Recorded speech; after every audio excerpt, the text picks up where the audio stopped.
Hey everyone, this is Ezekiel O'Callahan, and we're going to be looking at some of the biggest papers for February 2023 in paleontology. And there's a lot, so much that I had to cut some. So let's get started. We're going to be starting with turtles, of which there's a decent enough fossil record, including with some animals like Prostega gigas.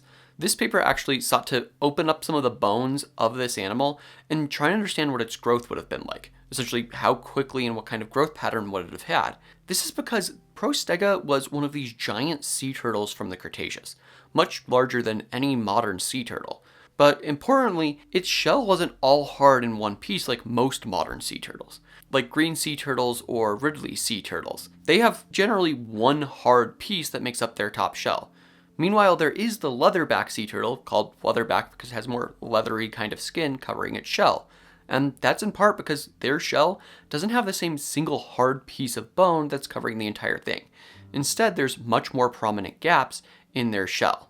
Leatherbacks grow much faster than other sea turtles, and based on what they found in Protostega, it seems like it also did. So this kind of thinning of the shell, or at least certain aspects of the shell into different gaps, may be part of that.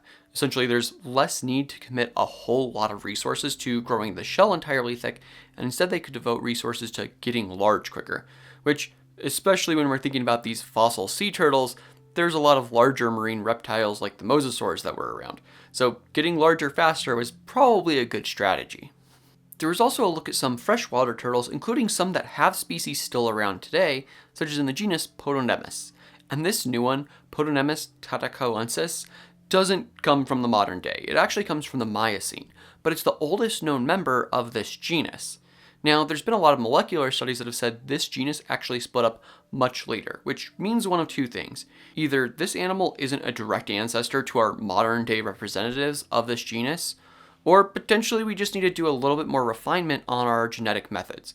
Maybe there's something there where we just didn't account for the different changes molecularly that would have happened and occurred in these animals' modern DNA. Staying with turtles, there's generally two ways to look at turtles. There's the side-necked turtles and the hidden-necked turtles. Essentially, one of them, when they're protecting their head inside their shell, they turn it sideways. The other one's able to pull its head straight back. Tortoises fall into that category. This is the first side-necked turtle coming from northern Africa. It actually comes from the Campanian pretty late in the Cretaceous, but when we're considering the distribution of modern side-necked turtles, they're pretty much ubiquitously distributed across the southern continents. So you get them in South America and Africa and Australia, but not really in Eurasia or North America. So there's something a little weird going on there, but this one helps to at least narrow down when they got to the northern part of Africa before Africa actually made contact with some parts of the Eurasian continent. Named Cargicellus chironensis, and it seems to be at least a moderately early one, but considering Africa hasn't moved as much as a lot of the other continents as far as its general drifting pattern, it is a good piece of evidence for how quickly they got to North Africa, and again, potentially the fact that they were definitely present in southern Africa, and different waterways may have allowed them to eventually migrate north, because we do find some evidence that it was still pretty arid in some parts of Africa, at least for certain times, and I will get to that later.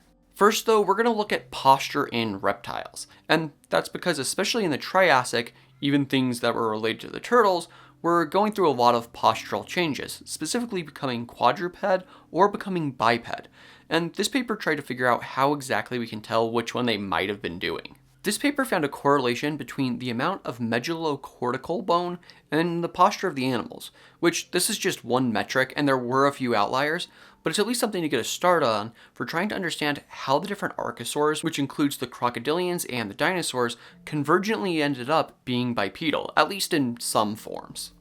There was also a look at posture in mammals and mammal relatives, and this was mostly looking at the humerus because the humerus is really important for understanding this, because when you think of something like an elephant, its humerus, the upper arm bone, is basically pointing straight down. But if you think of a mouse, it's kind of scrunched in, it's pointing horizontal, and that means there needs to be different muscle attachments in order to support that movement. So they looked in great depth at the humerus, as well as the associated shoulder girdle, to try and understand how the muscles would attach and how likely it was that certain fossil animals would have been more sprawling, potentially upright but still crouched, or like an elephant, straight-armed and standing more upright. They then applied this to two different fossils. The first is Dimetrodon, which famously is not quite a mammal, but is on that lineage towards mammals. And they found it would have had a kind of pseudo-sprawling nature. Not quite totally sprawling the same amount as a lizard, but not quite as upright as most mammals. Paratherium, on the other hand, would have still been more upright, but it would have been crouched, again, more like a mouse, where again that humerus is going to be kind of horizontal and parallel with the ground. So it's a really good tool to hopefully start using in the future, and I expect we'll see this metric used in the future and this paper cited when people are doing postural studies on other early mammals and their relatives. And this can hopefully help us understand better how mammal evolution actually happened. And then there was another posture study, this time looking at ornithischian dinosaurs and how they eventually moved from being bipedal, at least ancestrally, into being quadrupedal. Because a lot of them were quadrupedal. Think of things like Triceratops, or Stegosaurus, or Ankylosaurus. And what it seems like happened is actually a lot of different things. They didn't necessarily use all of their muscles in the same way when solving the problem of how to be quadrupedal. Instead, it looks like a lot of those muscles kind of changed their relative positions, but again, still functioned to achieve the same outcome of walking around on all fours. So even with the same starting material, it does seem like evolution can take entirely different paths for different animals. It really just depends on what the pressures are, and potentially at least what random mutations or changes in variation there are in the population. Because, for example, if one muscle is going around this side of the arm in order to achieve quadrupedal in one animal, but that sort of movement never happens in another animal, that's not going to be how the muscle is used. It might go the other way to achieve that same kind of quadrupedal stance. Another study wanted to know how much of the chemistry of Tyrannosaurus rex bones is actually original, because there's been some reports of potential biologic material being found, like some proteins. Now, they're not the original proteins, they still would have changed chemically at least somewhat, but in order to try and understand this, they threw Tyrannosaurus rex and another older dinosaur, Notosuchians, into a particle accelerator and looked at the chemistry. And what they found is that, at least in Tyrannosaurus rex, there was a definite signature of more biotic material. Meanwhile, in the older Tyrannosaurus, it seems like a lot of that potential biotic material had just been entirely lost and mineralized. Now again, the Tyrannosaurus rex material isn't totally original, it just means all the same elements were there pretty much, and they still shifted around, so you're not going to be able to clone a Tyrannosaurus rex from this. But it's at least good evidence that we can find and start learning more about this kind of animal, at least based on some of these fossils that are showing some more of this kind of preservation coming from places like the Hell Creek Formation. Staying with chemicals, and this time in genetics, there was also a look at some giant bird eggs coming from Madagascar. And what it found is that there's at least one more giant species of elephant bird that would have been present on the island. And based on the genetics, it would have split from the others about 1.5 million years ago, during a very dry period in the island's history. So what this really means is we do need to consider some of these more genetic aspects and the paleontological aspects for the bones we actually find in order to try and fully understand what the diversity of life was on Madagascar even before humans had really first evolved. And sticking with birds, but going back to about 50 million years, we're going to be looking in France, where there was another giant bird found. And this is one that's already named. It's Gastornis laurenti, which, again, it's cool that we have more of it, especially these new fossils that are more of the behind-the-head material, so we can really start making some more broad comparisons to other animals and potentially understand its lifestyle a little bit better.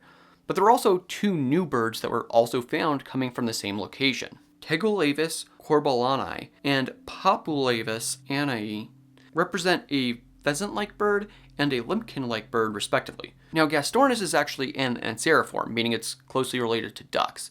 And the thing is that the chickens and pheasants are also pretty closely related to ducks. There's Gyoenceres, which is the group that includes both of those. And then limpkins are different, they're closer related to things like coots or rails. So there's not a ton of diversity shown at this site. However, that does make sense because this is still pretty soon after the mass extinction that killed off the non-bird dinosaurs. Additionally, it seems like it was kind of a wetland environment. So these kind of animals being present in this environment makes a lot of sense. There would have been a lot of food resources for these kinds of animals to actually take advantage of. And on the subject of Anseriformes, there were even more of them found from North America and Europe from around this same time. So it seems like they were doing pretty well. The two new ones that were named are Danielsavis nazensis and Anachronornis anhemops. And this is again just showing that they had a pretty broad diversity even just about 10 million years after that extinction, especially when combined with other already known Anseriformes like Presbyornis. So it seems like the ducks at least survived that extinction pretty well and then went on to diversify pretty quickly. And on the subject of that extinction, there wasn't just the dinosaurs that went extinct, there were also a lot of crocodilians that went extinct, specifically the notosuchians. The notosuchians were a very broad and diverse group of mostly land-based crocodilians, as opposed to the modern ones we have that are all kind of samey. Sure, saltwater crocodiles are different than gharials, but it's a tube that lives in the water and hunts mostly in or around the water.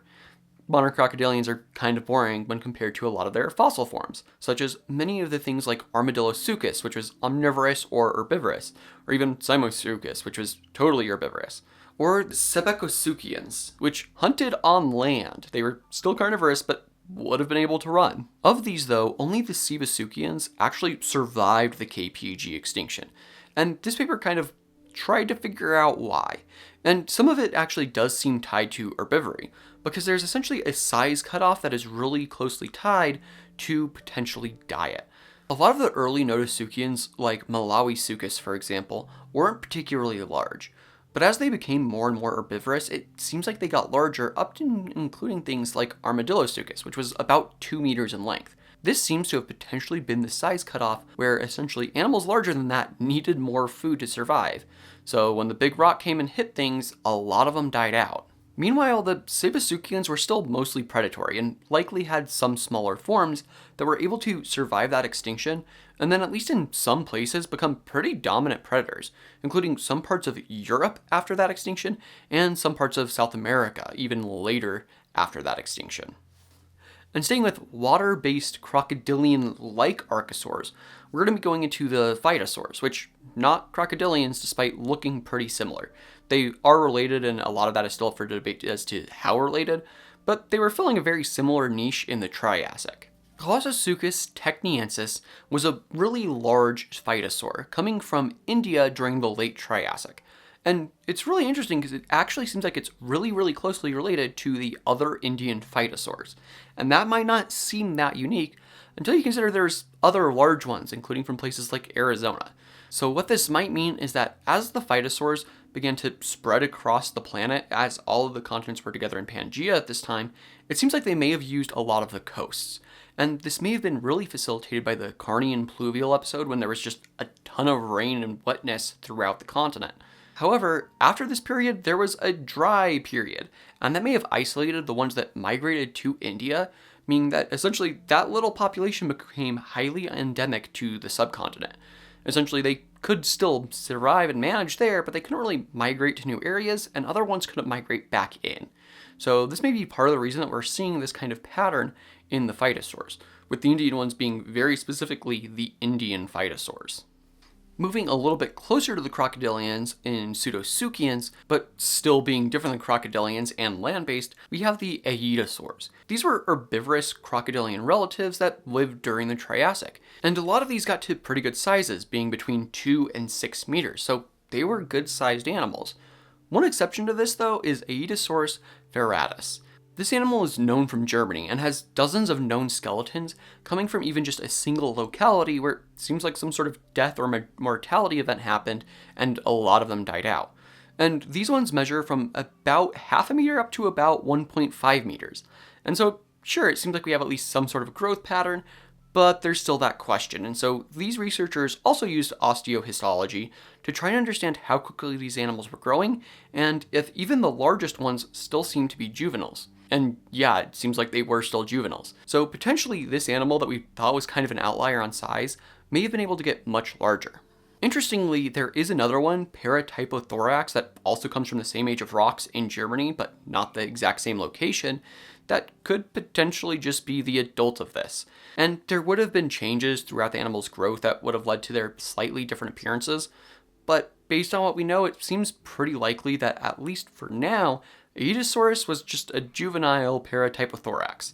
Except Aetosaurus was named first, so Paratypothorax was just an adult Aetosaurus. During the Triassic, though, there was a pretty large shift, though, in a lot of the dynamics of different ecosystems, with dinosaurs becoming more dominant than the pseudosuchians during the later and later Triassic. And that could potentially explain the earliest evidence of dinosaurs coming from China. It seems like dinosaurs probably evolved in places like South America and then migrated northwards, and these fossils help to show that. Because this earliest evidence of dinosaurs in China is still 218 million years old. Not quite the 235 million years old that we find with the first dinosaurs coming from South America. Now again, this just helps to suggest that they did eventually migrate all across the continents while Pangea was still intact. And also potentially that by the Carnian pluvial event, which had happened a few million years earlier, that they had potentially spread to China. But like what happened with the phytosaurs in India, this kind of suggests potentially the same thing, where the Carnian pluvial event allowed them to start diversifying, and then the warming period and drying period afterward allowed them to spread more broadly across Pangea. Hopefully there will be more research done on this and a lot more time correlates of different fossil sites found, because that way we can try and work out more exactly how their migration actually happened. Staying with footprints, there's also the largest known theropod footprint coming from the Middle Jurassic of the UK, and it's a pretty good sized one, being about a meter across. It would have come from a theropod dinosaur, and the Middle Jurassic is about the same time as Megalosaurus. And Megalosaurus could have potentially been what left this track, but it's really hard to know for sure, simply because we don't have the body there right next to it. So it may have been Megalosaurus, or it may have just still been another different type of theropod that we just don't know of yet. When we think about large theropods, they're going to be more rare in the environment than things like the herbivores. So if there's already less of them, we're less likely to get fossils of them. So maybe we just haven't found it yet. Staying in the Middle Jurassic but jumping back to China, there's a Lagerstätte in the Middle Jurassic that preserves a lot of fossils and animals that would have been hanging around a lake. And one of these is a new lacewing. Lacewings are a group of even modern day insects that are pretty common and pretty much lay their eggs near the water and live as nymphs that are hunting voraciously and then hatch out and go fly around and do their thing. This nymph, though, was still a predator, but had a slightly different technique than we see in most modern day lacewings. There are still a few that do something similar, though, where they had a long neck and would have essentially reached up from the bottom and grabbed opportunistically at whatever was swimming by. This does mean, though, that by about 160 million years ago, this behavior of hanging out in lakes and also that very specialized hunting mechanism had evolved in lacewings. The oldest lacewing fossils we have are about 100 million years earlier, though. So somewhere within that 100 million years, this kind of behavior started to develop. And then once it did, it seems like it stuck around at least reasonably well. So it's something that's really interesting, especially for insect researchers, to understand how some of these modern day groups that are pretty common got hooked into and evolved into their specific niches. And when we're looking at things that are in the modern day, we often think about Köppen climate maps, which if you've seen some of them, like it should look pretty familiar. It tells you what kind of environment was present in a place. And when I talked about some parts of Africa being very dry at certain times, this connects there too. And these researchers essentially just did a ton of work to make these practical for the fossil record and geologic record, because they looked at the rocks and went, okay, this kind of rock is forming here, that means it needed this kind of environment. And also these animals are living here, which means they needed this kind of environment. And also these chemicals are present in these rocks, which means it needed to come from this kind of environment.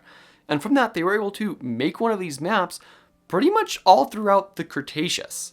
Now, there is a lot of variation, and in some parts of it, you can see some of the more interesting things. For example, during the later Cretaceous, you can see some of the subarctic starting to expand. It still would have been warmer than it would be today during the Cretaceous. However, again, you can start seeing some of those kind of frigid temperatures starting to spread into some parts of northern Alaska, Canada, and Russia. And again, they have a wide collection of these maps, so you can kind of see how the climates change throughout time. It'll be really interesting for researchers in the future to compare these kinds of environments with where we find different fossil groups, and maybe some of them might be more tied to one environment than another. Now, it's going to be really controversial and really hard to prove definitively that these are what the environments were, but based on what they've found, this is the most likely case. So hopefully we'll be able to do a little bit more of this in the future and be able to really establish what these different kind of biozones and biomes would have been in the fossil record. With climate in mind, one group of researchers also attempted to find out how we can better use paleontological papers to influence climate policy in the modern day. Because, frankly, a lot of paleontologists like to sit here and go, oh, well, over 12 million years, the climate changed like this, which no legislator is going to be worried about the next 12 million years. So a lot of it that they found is actually about that kind of framing, where it's very good to go specific and say, hey, climate change in this place killed these species. And then it kind of leaves it there in the fossil record without applying it to the larger global landscape. This means that essentially just framing it differently might work really well for trying to get different active bodies who are trying to write climate laws to be able to actually use the paleontological record more effectively in communication and in trying to actually draft laws about how climate change might affect the world. And for a lot of that legislation, we're going to need more researchers, and this paper sought to try and understand how paleontology can influence people to potentially do more research or care for the planet more. It specifically looked at high schoolers who had the opportunity to do some fieldworks in parts of Northern California. Overall, there was an increase in trying to help steward the land and helping take better care of it so it can be preserved for future generations. But they also looked at a lot of different things in this paper. And you can kind of see the list here, but in general, it seems like it was a good opportunity. And I'm sure someone's going to go, oh, well, that's dumb. Why do we look at this kind of thing? But it's important for us for the future, because unless people actually have opportunities to try and go out into paleontology, they may not know that's what they want to do. I mean, there may be the best chemist or paleontologist or physicist in the world out there right now, but without the opportunities to start getting into science, they just may never see it as a viable option. And so by being able to better understand how paleontology experience can influence learners, it becomes a really useful tool for getting them involved into other fields and really helping people achieve everything that they can. And for paleontology and with new scientists, part of that means finding new fossils, such as the Moki fauna from China that was described only last year. And it's a Lagerstadt. There's a lot of really great fossils here, including one that's been recently named Moqisaurus. Moqisaurus was a small lizard, and actually it seems to have a lot of relations to the more famous J-hole biota, also in China, but a bit further to the east. This may mean some similarities in the environment. It'll be really interesting to compare it with that previous paper I had mentioned, but it does again help to suggest that these two environments were closely linked and that there may have been some flow of populations between the two of them. So hopefully we can start better understanding the larger picture of the different biomes and biological regions in northern China during the Cretaceous. The J-hole biota has been really useful for helping us to understand a lot of bird evolution, because we get a lot of fossils from there with feathers preserved, even things that aren't quite birds yet. And this has brought up a question about the propytagium. The propytagium is this little bit of skin and meat that extends just in front of the elbow in birds, and essentially just helps to shape the wing. So when they're flapping their wings, they're not flapping their wings straight out. There's a little bit of bend in them, and this surface area really helps them to control the wing a little bit better. Based on this study, it does seem like many other dinosaurs, such as Microraptor, which isn't a bird, did also have this same kind of structure. So it seems like the birds would have already had this even earlier, and then just developed it further as they achieved flight. But birds weren't the only flyers in the Cretaceous. There was also the pterosaurs. And in at least this case, it seems like they kind of behaved like some birds do, having a large rookery with a lot of poop. One layer of rock in Oregon seems like it was a rookery of pterosaurs, and there's a lot of reason to think this. One, there's a lot of land-based fossils coming from this layer, including some horsetails and ferns and things like that, plants that live on ground.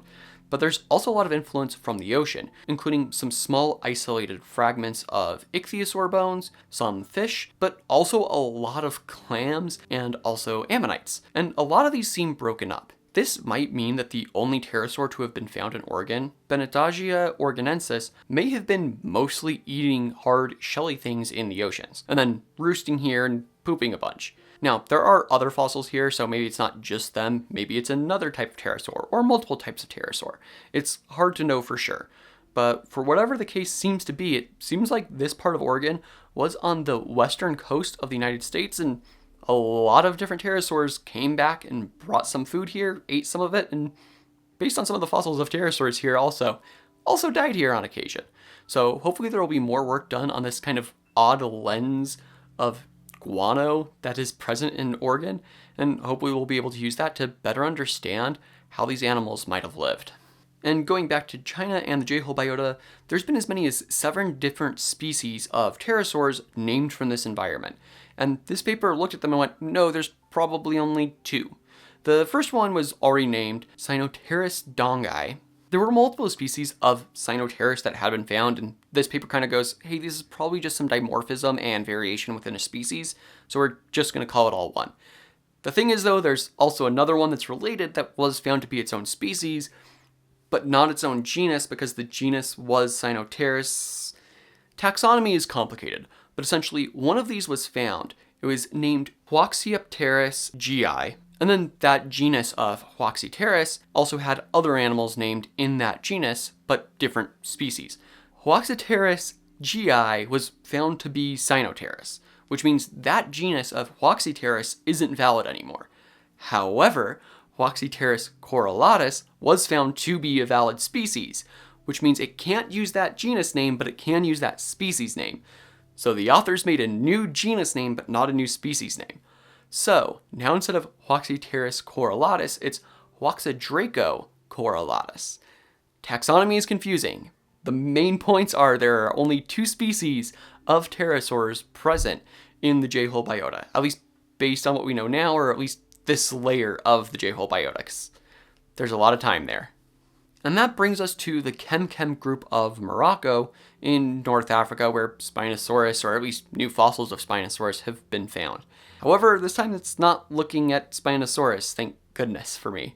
Instead, it's looking at a lot of the different species of pterosaurs that would have been present in this environment. And by looking at the various pieces of pterosaurs that we found, they found that there were 9 valid species. And you can kind of see that here in this figure, the kind of diversity that you would have had. There's at least one Tapehaarid, a few Asdarchid-like animals, and a few ornithocheirids, meaning that this part of North Africa was pretty diverse when compared to what we find in a lot of the other parts of the world during the Cretaceous. In general, we kind of see a diversity decline. Meanwhile, it seems like at least this part of Africa still had all of the major groups that would have been present, all here in one place. And hopefully there will be better fossils of these found, because right now they're all pretty incomplete, which isn't great for understanding exactly what they were doing. There was also a study of a single tooth from Spinosaurus also coming from the Kem Kem beds, and Spinosaurus is kind of a thorn in my side, but, you know, it's an interesting animal, so I get it. This one, though, had a pretty unusual dental pathology, meaning essentially its tooth hurt. What it seems like happened is there was a large crack going from the top of the tooth down into the root. And this would have caused the animal a lot of pain, but they shed their teeth throughout their lives. So eventually this one still probably got shed and a new tooth grew in. And it's really interesting to me that they really only look at one single tooth for Spinosaurus, because the Kem Kem beds have been well searched. We have thousands of Spinosaurus teeth from there. Why they only did one and didn't try and make some sort of better significance statement is a little strange. I would have expected them to look at a bunch of teeth, see how many of them had injuries, and then try and estimate how often the teeth did have injuries. It's something that I find a little unusual, and I do wish they did that a little bit more in depth. And they might later, but why make it 2 papers when you could have just made it 1? On the subject of teeth and jaws, there was also a new placoderm found that preserved more of the jaw area. This is actually really important because placoderms are kind of the first vertebrates to actually have jaws, and from them we evolved both the cartilaginous fish, so chondrichthyes, sharks, rays, those kinds of things, and the bony fish, which includes the rest of the fish and also all of the vertebrates on land. It's a very diverse group. But understanding how their jaws evolved is important because that helps us understand how our jaws evolved.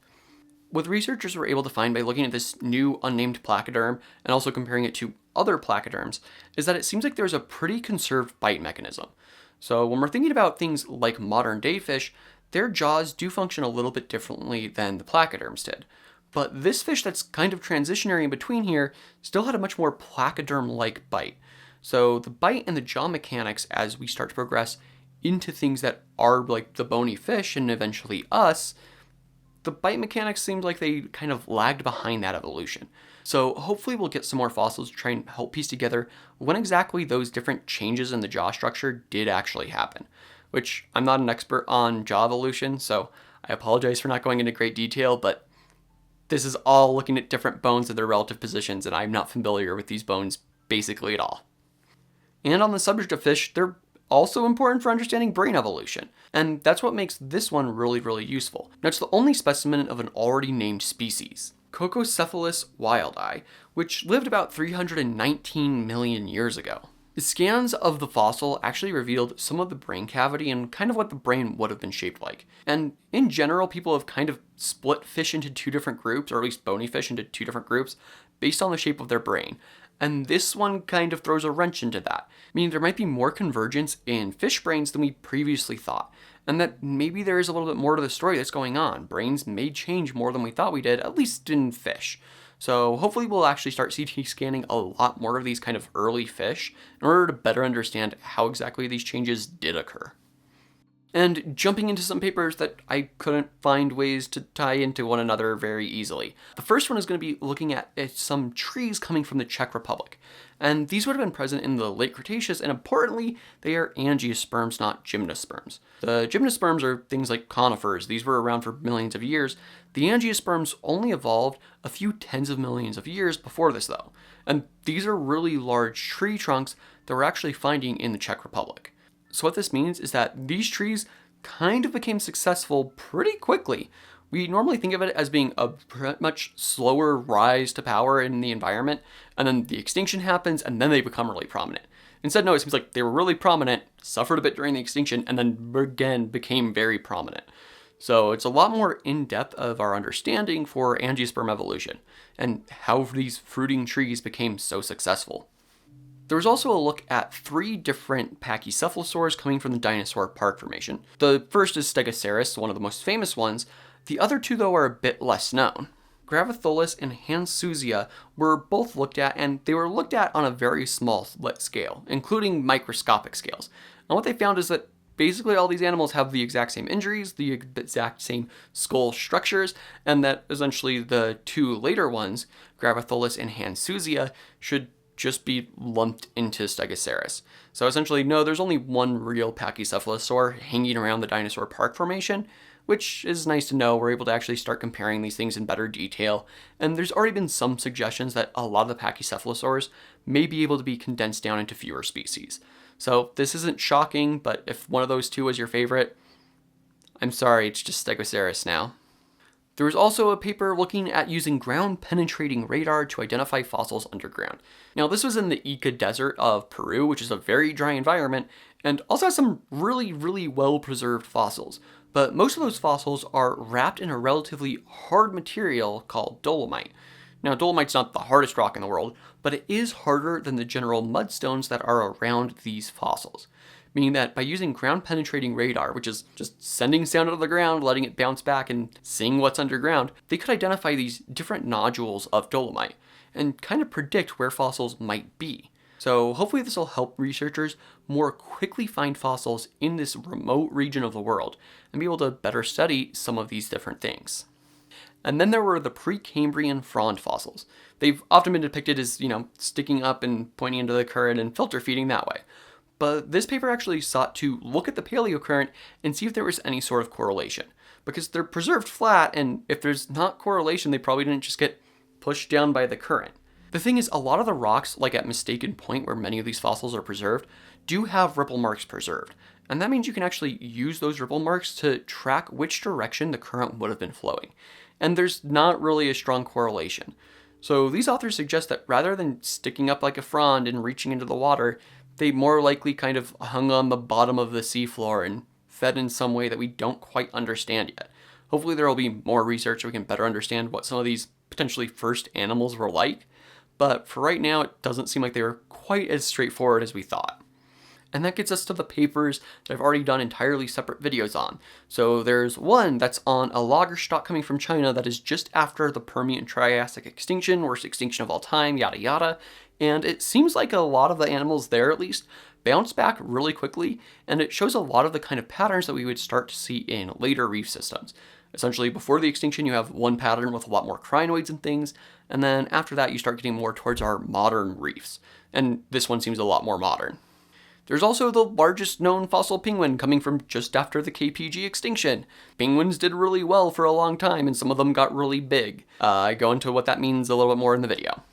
There's also a look at spinosaurid brains, and you do the brain scan thing, and it seems like at least in baryonychines, so potentially earlier spinosaurids, they kept their brains as being pretty similar to those of other theropod dinosaurs. Meanwhile, later in things like Irritator, which has also had its brain scanned, there were a few changes that may have helped them become more successful at their particular niche.